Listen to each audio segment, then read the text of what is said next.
Betul ya? Itu 3 जुलाई से नया कानून पारित हो रहा है। इसका सलाह मिला और क्या कुछ इस कानून में? 1 जुलाई 2024 से 3 नए आपराधिक कानून लागू किए गए हैं। ये तीनों कानून हैं भारतीय न्याय संहिता जो आईपीसी को रिप्लेस करेगा। दूसरा है भारतीय नागरिक सुरक्षा संहिता जो सीआरपीसी को रिप्लेस करेगा। और तीसरा है भारतीय साक्ष्य अधिनियम जो कि इंडियन एविडेंस एक्ट को रिप्लेस करेगा। ये नए कानून का जो मूल भाव है वह है दंड से न्याय की ओर हमको समाज को ले जाना है। तो उसी प्रकार से नए कानूनों में कुछ नए प्रावधान किए गए हैं जिसमें कुछ नए जो क्राइम आज के ज़माने में जो नए क्राइम हो रहे हैं उनको इंक्लूड किया गया है।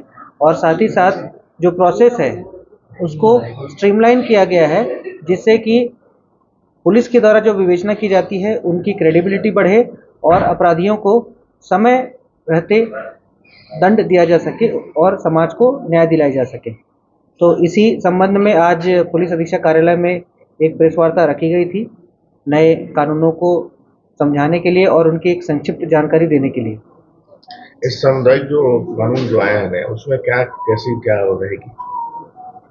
सामुदायिक सेवा का जो प्रोविज़न बता रहे हैं आप, उसमें सामुदायिक सेवा का प्रोविज़न ऐसा है कि उसमें 6 जो क्राइम है, जो पेटी ऑफेंसेस जो छोटे अपराधों के श्रेणी के हैं, उनमें जिनमें 3 वर्ष से कम की सज़ा है, उनके लिए ऐसा है कि जो फर्स्ट टाइम ऑफेंडर्स होते हैं उनको कोर्ट समरी ट्रायल के माध्यम से सामुदायिक सेवा का दंड दे सकती है। सामुदायिक सेवा का दंड से तात्पर्य है कि कहीं पे सफाई करने का सज़ा मिल गया या फिर कहीं पे कम्युनिटी सर्विस जैसे कि अनाथालय में जाकर सेवा देने का या फिर स्कूल कॉलेजेस में सेवा देने का। तो इस प्रकार से जो कम्युनिटी सर्विसेज है जो कि हम दूसरे देशों में देखते हैं उसको भी इंक्लूड किया गया है जिससे कि जो छोटे अपराध हैं उनमें लोगों को न्याय दिलाया जा सके। सर, नया कानून में लोगों को कितना फायदा मिलेगा? डेफिनेटली लोगों को फ़ायदा देने के लिए ही नए कानून लागू किए गए हैं। जैसे कि जो अभी के जो कानून होते हैं वो दंड पर ज़्यादा फोकस करते हैं, परंतु जो नया कानून होगा उसमें न्याय की ओर भी बात की गई है जिसमें अपराधी को न्याय दिलाना है, साथ ही साथ पीड़ित को भी न्याय दिलाने की बात की गई है। नए कानून में जो जैसे कि हम देखते हैं कि पीड़ित क्षतिपूर्ति योजना होती है जो पहले लागू की गई, पहले से भी लागू की गई है, उसको स्ट्रीमलाइन किया गया है।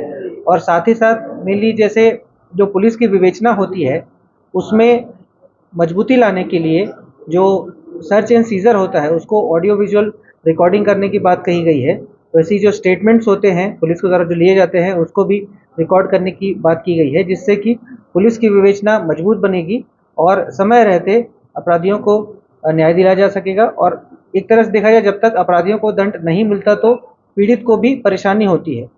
तो जब अपराधियों को उचित न्याय मिलेगा तो उससे पीड़ित को भी निश्चित रूप से न्याय का एहसास होगा। कानून कब से लागू होगा और इससे 50% ये कानून कई पीड़ित ऐसे होते हैं जो कोर्ट में जाकर अपनी बातों से मुकर जाते हैं। अब एविडेंस भी रहेगा, साक्ष्य भी रहेंगे, तो क्या उन पर भी कार्रवाई बनी रहेगी? ये तो देखा जाएगा समय समय जब ये कानून लागू होगा और जब ट्रायल की प्रक्रिया चालू होगी।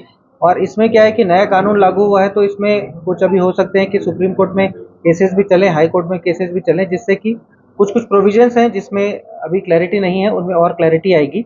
जैसे कि आपने पूछा कि अगर पीड़ित अपने स्टेटमेंट से मुकर जाते हैं तो अभी भी आज देखेंगे तो सीआरपीसी में भी इसके लिए कुछ सज़ा का प्रावधान है। जो कोर्ट के संज्ञान में अगर आती है बातें तो कोर्ट उनमें सज़ा दे सकता है। तो ये प्रावधान जो नए कानून है उनमें भी रखे गए हैं।